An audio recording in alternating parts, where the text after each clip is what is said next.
ఒకసారి phone tapping వ్యవహారంలో first time statement ఇచ్చింది కూడా నేను గతం నుంచి చెప్తున్నా, ఇది మూర్ఖత్వ ప్రభుత్వము.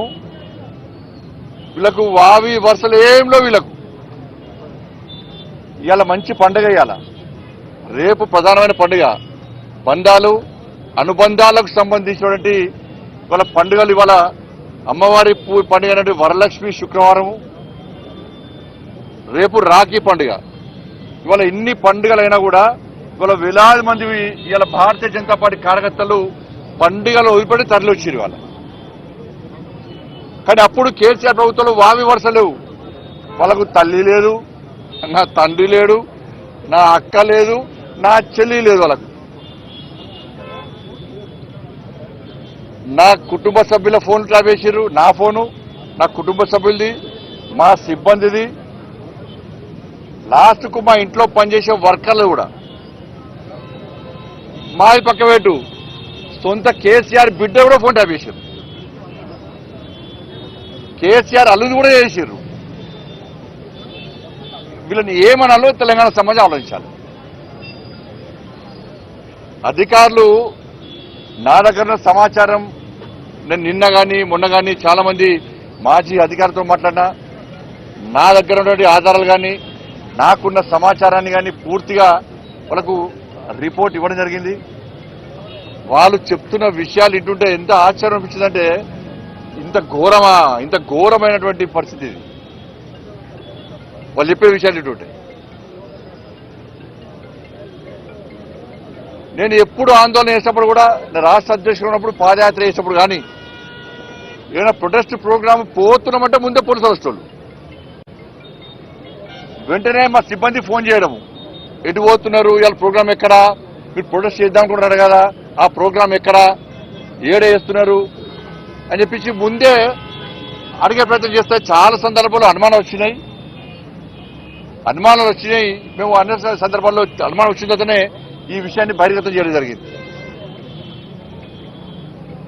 ఇవాళ కేసీఆర్ గవర్నమెంట్లో మీరు చూడండి, మీరెవరన్నా, మీ కెమెరామెన్లు ఉన్నారు, రిపోర్టర్లు ఉన్నారు, మీరెవరన్నా మీ కుటుంబ సభ్యులతో కానీ ఎవరన్నా కానీ వాట్సాప్ కాల్ కాకుండా నార్మల్ కాల్ మీరు మాట్లాడారు ఎప్పుడైనా? తెలంగాణ రాష్ట్రంలో కేసీఆర్ ప్రభుత్వం ఉన్నప్పుడు భిక్షాటన చేసే భిక్ష పైన కూడా ఒక ఏమీ తెలియనటువంటి మామూలు వ్యక్తి కూడా వాళ్ళ భార్యతో మాట్లాడాలన్నా, ఏదైనా భార్యాభర్తల ఫోన్ అయిన మూర్ఖులు వీళ్ళు, చండాలులు, నీచ మనుషులు వీళ్ళు.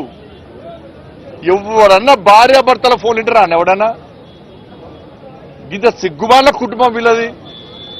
కేసీఆర్ కొడుకైతే దరిద్రులు వీళ్ళు. ఎవరన్నా తెలంగాణ రాష్ట్రంలో కేసీఆర్ ప్రభుత్వం ఉన్నప్పుడు ఎవ్వరు కూడా నార్మల్ కాల్ మాట్లాడుకోలే. ఎవరైనా మామూలు బిచ్చపులు అడిగినా కూడా, ఆటో కార్మికులు అడిగినా కూడా, అబ్బో సార్ కేసీఆర్ ఫోన్ ఇంటర్నట, అందుకే వాట్సాప్ కాల్ మాట్లాడుతున్నారు సార్ అంటుండే. ఇది కామన్ అయిపోయింది. ఇది ఎవ్వరు కూడా మాట్లాడుకోలే, అందరికి తెలిసిపోయింది. కేసీఆర్ ఫోన్ ఇంటర్నట, మామూలు కాల్ మాట్లాడకూడదు, అయితే వాట్సాప్, అయితే ఫేస్ టైము, అయితే సిగ్నల్ మాట్లాడుకోవాలంట అని చెప్పి ఈ టెక్నాలజీ పెంచడానికే కావచ్చు కేసీఆర్ టాపిక్ ఇచ్చింది. తెలిసి అంటే ఇంత ఘోరమైన పరిస్థితి ఆ రోజు కేసీఆర్ ప్రభుత్వ హయాంలో ఉండే. మావోయిస్టుల ఫోన్ల లిస్టులో మా పేర్లు పెట్టి ఫోన్ ట్యాప్ చేశారు.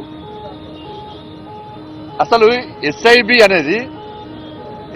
అనేది మావోయిస్టుల కార్యకలాపాలను ఎప్పటికప్పుడు తెలుసుకోవడము, వాళ్ళని కంట్రోల్ చేయడము, వాళ్ళ పట్ల కఠినంగా వ్యవహరించాలంటే ఎస్ఐబి ఉండాలి. కాబట్టి ఒక సపరేట్ ఇన్వెస్టిగేషన్ బ్రాంచ్ పెట్టి మావోయిస్టు టెర్రరిస్టు కార్యకలాపాలను అదుపు చేయడానికి మాత్రమే ఇది అవసరం. దాన్ని పెట్టుకొని వీళ్ళు ఏది పడుతుంది ఫోన్ ట్యాప్ చేయడమే. వేలాది ఫోన్లు, ఆ లిస్ట్ చూస్తే నేను ఆశ్చర్యపోయినా. వేలాది ఫోన్లు, ఢిల్లీ నుంచి నాకు వచ్చిన ఫోన్లు, మా పిఎల్ఏకి వచ్చిన ఫోన్లు, మా డ్రైవర్కి వచ్చిన ఫోన్లు, మా సిబ్బందికి వచ్చిన ఫోన్లు అన్నీ కూడా లిస్టు మొత్తం ఉంది. ఆడ మొత్తం లిస్టు ఉన్నది.